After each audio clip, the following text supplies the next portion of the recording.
বর্তমান বিশ্বের সবচেয়ে দুর্ভাগা ফুটবলারদের কথা যখন চিন্তা করা হয়, সর্বপ্রথম যার নামটি মাথায় আসে সে হলেন আর্জেন্টাইন বিশ্বজয়ী তারকা প্লেয়ার পাওলো দিবালা। এই তারকা দিনের পর দিন ভালো খেলেও কখনো তার মূল্যায়ন পায় না।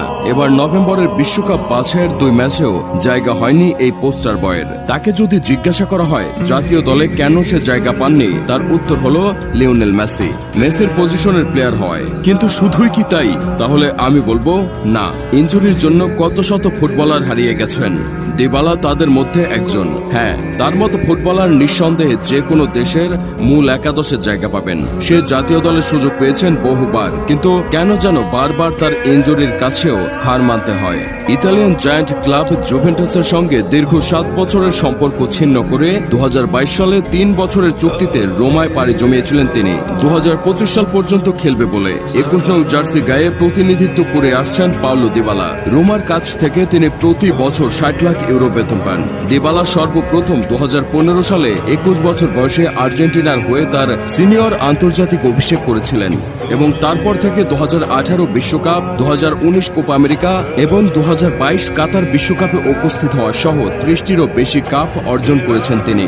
এবারের কোপাতেও ছিলেন না তিনি। 22 বিশ্বকাপের পর কত আশা ছিল ভক্তদের মাঝে যে এইবার হয়তো ভক্তদের অপেক্ষার অবসান ঘটবে, কিন্তু তা আর হলো কোথায়। তার অবস্থা এমন দাঁড়িয়েছে যে আর্জেন্টিনার খেলা মানেই চোটে পড়বেন তিনি। ইনজুরির থাবা তাকে এতটাই গ্রাস করেছে যে শেষ ম্যাচগুলোর একটিতেও ছিলেন না তিনি।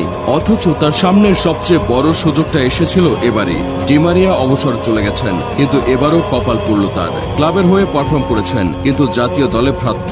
অথচ একজন ফুটবলারের সারা জীবনের স্বপ্নই থাকে জাতীয় দলে নিজেকে মেলে ধরা, আর সেই স্বপ্নেই যেন দিবালার বাধার শেষ নেই। সর্বশেষ রোমার হয়ে চলতি মৌসুমে দারুণ ছন্দে ছিলেন তিনি। তার ক্লাব পারফরম্যান্স নিয়ে প্রশ্ন করার সুযোগ অবশ্য একেবারেই নেই। ভক্তরা তাকে ভালোবাসার জায়গা থেকে জুনিয়র মেসি বলে থাকেন। মেসি এবং তিনি একই পজিশনের প্লেয়ার। খেলার ধরন, বা পায়ে খেলা কিংবা দৈহিক গঠনে মেসির মতো হওয়ায় দিবালাকে মেসির যোগ্য উত্তরসূরি বলা হয়। তবে সর্বকালের সেরা প্লেয়ারের মতো হওয়ায় যেন তার অভিশাপ হয়ে দাঁড়িয়েছে। এটা যদি তিনি জানতেন, নিশ্চিতভাবে তিনি নিজেকে ভিন্নভাবে গড়ে তুলতেন। তবে সেই উপায়ও এখন নেই।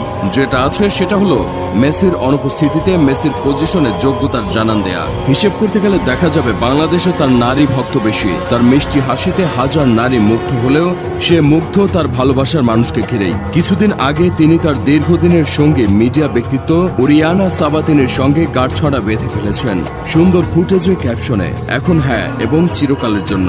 ইনস্টাগ্রাম সূত্রে বিষয়টি নিশ্চিত হয়েছে। সর্বশেষ কিছুদিন ধরে শোনা যাচ্ছিল দিবালা সৌদি লীগ আল কাদসিয়ার মধ্যে চুক্তি হয়েছে।